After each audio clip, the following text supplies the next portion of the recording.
विकसित यूपी बैठक कानपुर जल्द आ रहा है, सिर्फ और सिर्फ यूपी तक पर। मैं बार बार कह रहा हूँ, ये प्रतियोगी छात्रों का आंदोलन है, कोई फर्जी नहीं आंदोलन।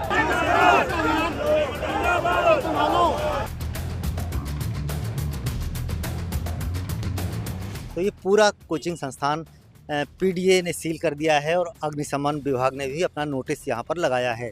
29 मई 2026 प्रयागराज की सड़कों पर भारी संख्या में स्टूडेंट्स इकट्ठा हुए। उनके साथ मौजूद थे प्राइवेट कोचिंग के वो टीचर्स जो उन्हें भर्तियों के लिए तैयारी कराते हैं, चाहे वो लेखपाल भर्ती हो, पुलिस भर्ती हो या फिर अन्य भर्तियां। तमाम लोग कैंडल मार्च निकाल रहे थे कई सारी भर्तियों को लेकर, जिनमें शामिल थे लेखपाल भर्ती, यूपीएसआई, एसएससी जीडी के जो तमाम धांधली वाले सेंटर्स निकले थे उस भर्ती को लेकर। इसके अलावा नीट पेपर लीक की भी बात यहां पर हो रही थी। साफ तौर पे युवाओं का मुद्दा जो उठाया जा रहा था कि युवाओं के भविष्य के साथ ये सही नहीं हो रहा, ये खिलवाड़ हो रहा है। अब इस प्रोटेस्ट के बाद आज यानी कि 31 मई की सुबह जो है बड़ी खबर सामने आती है, जब मालूम होता है कि उन तमाम सेंटर्स पर, तमाम कोचिंग सेंटर्स पर नोटिस चिपका दिया जाता है जिनके शिक्षकों को उस प्रोटेस्ट में देखा गया था। जी हां, अब क्यों नोटिस चिपकाया गया, उस नोटिस में क्या कुछ है, आइए जानते हैं इस वीडियो में। नमस्कार, मैं गौरव कुमार पांडे हाजिर हूं यूपी तक पर।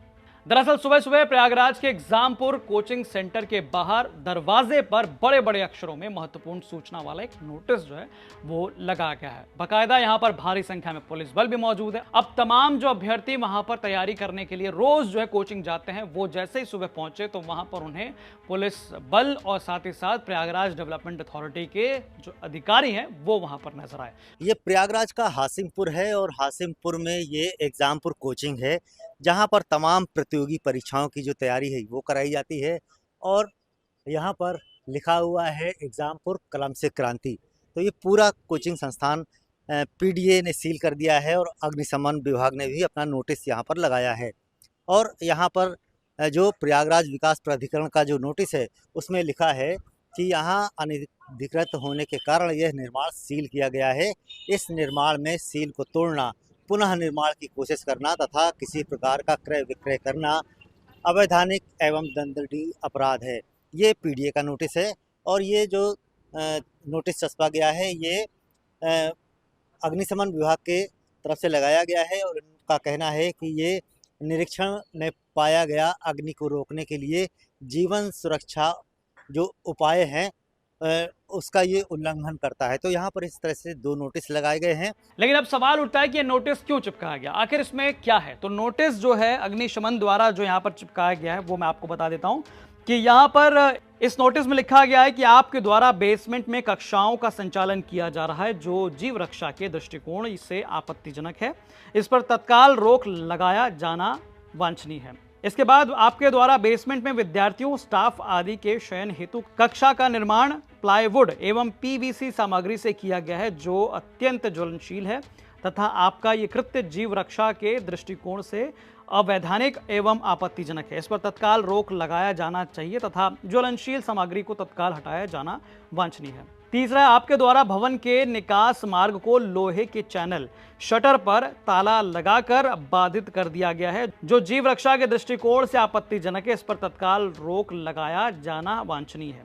इसके अलावा आपके द्वारा भवन के निकास मार्ग पर जनरेटर स्थापित करते हुए उसे बाधित कर दिया गया है। अंततः जनरेटर को तत्काल विद्युत सुरक्षा मानकों के अनुक्रम में उचित सुरक्षित दूरी पर स्थानांतरित कराया जाना वांछनीय है।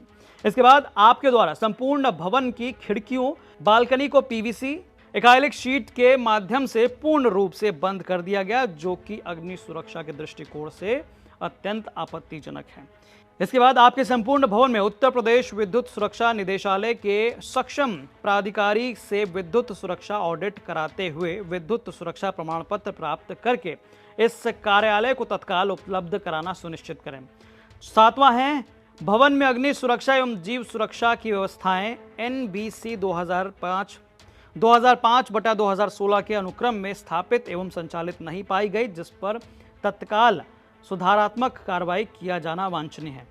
अब ये तमाम जो है कमियां पाई गई, इन कमियों को जो है बाकायदा 3 दिन का समय दिया गया है इन्हें पूर्ण करने के लिए और साफ तौर पर ये नोटिस जो है ये चिपकाया गया है एग्जामपुर कोचिंग सेंटर के दरवाजे के बाहर। ये नोटिस जो है चिपकाया गया मुख्य अग्निशमन अधिकारी चंद्रमोहन शर्मा द्वारा, और ये साफ तौर पे इन्होंने जो है कमियां पाई हैं एग्जामपुर कोचिंग सेंटर में, जो कि साफ तौर पे इन्होंने नोटिस में लिखा और चिपकाया है, और 3 दिन का समय जो है दिया गया है। अब ना केवल एग्जामपुर बल्कि ऐसे ही कई और क्लासेस हैं, MD क्लासेस हैं, और बहुत सारे ऐसे टीचर्स हैं जिनके कोचिंग सेंटर पर भी इस प्रकार की कार्रवाई जो है वो की गई है। हम आपको आगे बताएंगे, लेकिन इससे प्रभाव क्या पड़ा, तमाम जो स्टूडेंट्स पढ़ने आ रहे थे वो जो है बाधित जरूर हुए हैं, और साफ तौर पे इसे इस नजरिए से देख रहे हैं कि कहीं ना कहीं ये जिस प्रकार से कैंडल मार्च निकाला गया था, कैंडल मार्च के बाद जो है उन शिक्षकों पर यह कार्रवाई की गई। हालांकि आपको बता दें कि प्रयागराज डेवलपमेंट अथॉरिटी द्वारा किए गए इस कार्रवाई के बाद अब थोड़ी इस पर राजनीति भी शुरू हो गई है। जी हाँ, युवा हल्ला बोल और कांग्रेस टीम से जुड़े गोविंद मिश्रा बकायदा इस वीडियो को पोस्ट कर लिखते हैं कि इलाहाबाद में लेखपाल भर्ती के खिलाफ हो रहे प्रदर्शन में हिस्सा लेने वाले टीचर्स के कोचिंग को सीज किया जा रहा है, लीक तंत्र में प्रदर्शन अपराध होता है। तो कहीं ना कहीं इस पूरी कार्रवाई को इस नजरिए से देखा जा रहा है कि जो शिक्षक उस प्रदर्शन में मौजूद थे या युवाओं को लेकर पहुंचे हुए थे, उन पर जो है ये कार्रवाई हो रही है। हालांकि इस पर आपकी क्या राय है हमें कमेंट करके जरूर बताइएगा। ये रिपोर्ट आप तक पहुंचाई हमारे संवाददाता पंकज श्रीवास्तव ने, ये कैसी लगी जरूर बताइएगा। धन्यवाद। जब कुंभ से हम निकले, इतना विरोध, फिर मुझे समझाया गया कि अरे कुंभ की चीजें कुंभ के बाद खत्म हो जाती हैं, जो विरोध है, जो बात है वो कुंभ के बाद खत्म हो जाता है। और मैंने भी ये सोचा कि हाँ, फिर सब अपनी लाइफ में बिजी, अपने काम धंधे में बिजी, कहाँ किसी को इतना टाइम है कि ये बार बार मेरा विरोध करने बैठेंगे। लेकिन कुंभ निकलने के बाद मेरा नाम, आपको पता है क्या हो गया था? क्या? कंट्रोवर्शियल हर्षा।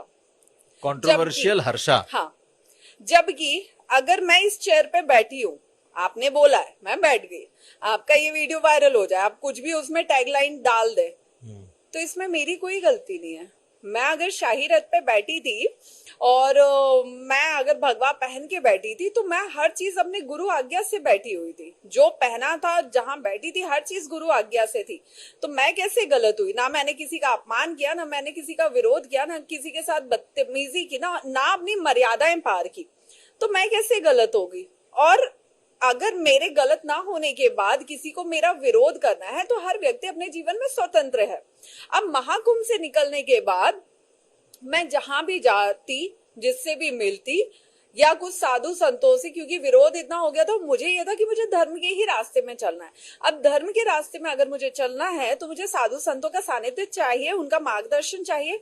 उन्होंने मिलने से मना कर दिया कि नहीं, उनसे नहीं मिलना है, उनके साथ बहुत कंट्रोवर्सी हुई है, बहुत विरोध हुए हैं, नहीं मिलना है।